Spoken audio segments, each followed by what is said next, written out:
Put on your mask, Honorable Alice Wahome, and you have the floor. Put on your mask. Thank you, Mr. Speaker. Thank you. Proceed. Yeah, with your mask on. Thank you. Thank you, Mr. Speaker. At the outset, I rise to oppose this bill on basis of, one, its timing. This bill is completely untimely, and it is intended to disrupt smooth nominations, particularly in some of the proposals that it is coming up with. The speed, Mr. Speaker, the speed in which, even from the Speaker's seat, that this bill is being processed, Mr. Speaker, completely ignoring procedural issues, directly points to a situation where the country is being asked to run quickly. Mr. Speaker, this bill runs contrary to the Constitution of Kenya 2010, especially when you look at the proposals regarding formation of a political party. The definition of what is a political party, Mr. Speaker, cannot be changed by a legislative enactment, Mr. Speaker. And that's what this bill, Mr. Speaker, is trying to do in some of the proposals that it has come up with. Mr. Speaker,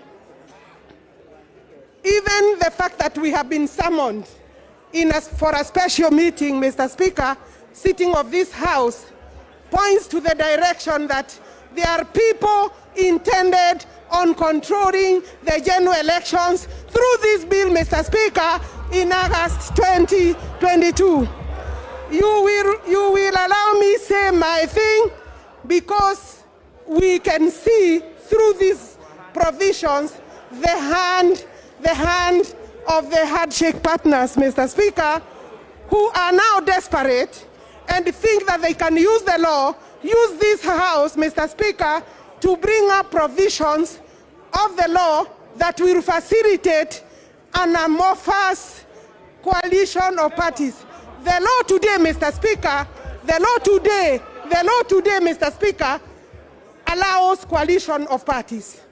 It allows coalition of political parties by the deposit of a memorandum to the registrar of political parties.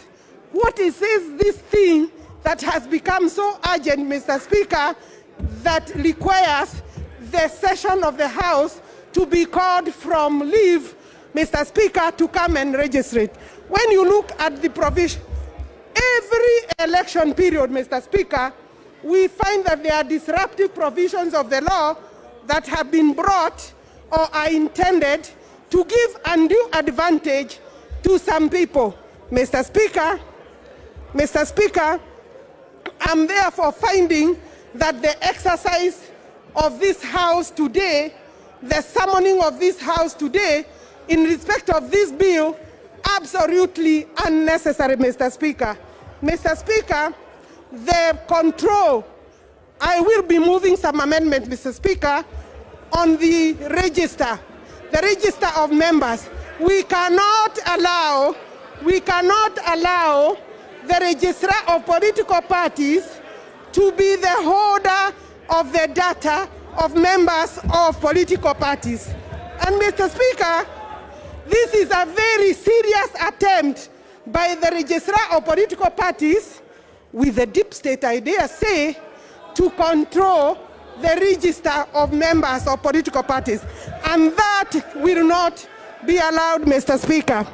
Mr. Speaker, it is a shame that when people are dying, people have taken cancer billions, we are being summoned today to discuss about the formation of coalitions instead, Mr. Speaker, of dealing with the pandemic, including the pandemic in this House, Mr. Speaker, where yesterday every 8 people out of 10 who were tested, Mr. Speaker, turned positive, COVID positive yesterday.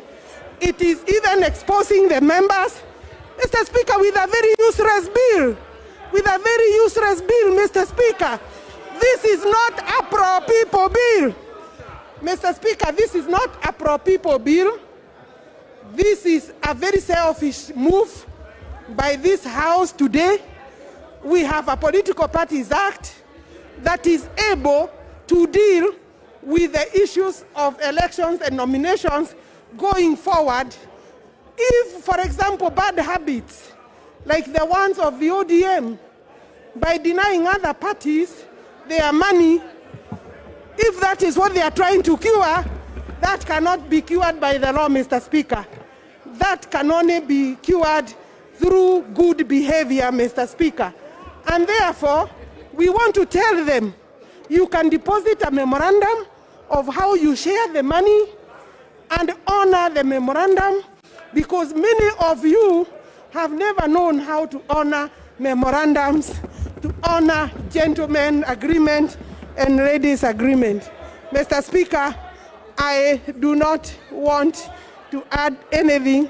And we are happy that people, Mr. Speaker, are you, Mr. Speaker, you know there are people, Mr. Speaker, that have become used about intimidation, about wanting to curtail the democratic space of other people. Mr. Speaker, I am on the floor of the House, and if you mean you want to curtail the independence, the freedom of speech, including in the House, I think, honorable members, we are going the wrong direction.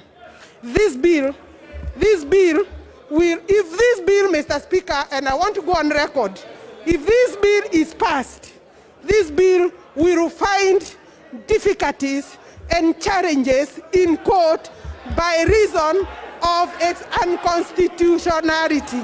All right. Mr. Speaker, I'm saying that if this bill finds, honorable members, let me talk. I'm saying, Mr. Speaker, for record, if this bill passes the way it is, and I know we will be looking at it because I have opposed most of it, it will find challenges on the floor or in the court for reasons of unconstitutionality. Thank you very much. Honorable Junet Ongera.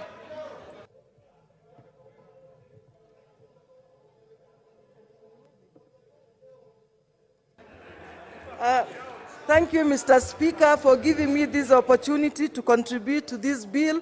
Mr. Speaker, I rise to support, and I would like to request our honorable members of this House to listen to what I have to say, because, Mr. Speaker, I believe I'm one of the most sober members in Kieleweke. Mr. Speaker, I want to speak from experience. Mr. Speaker, I have run political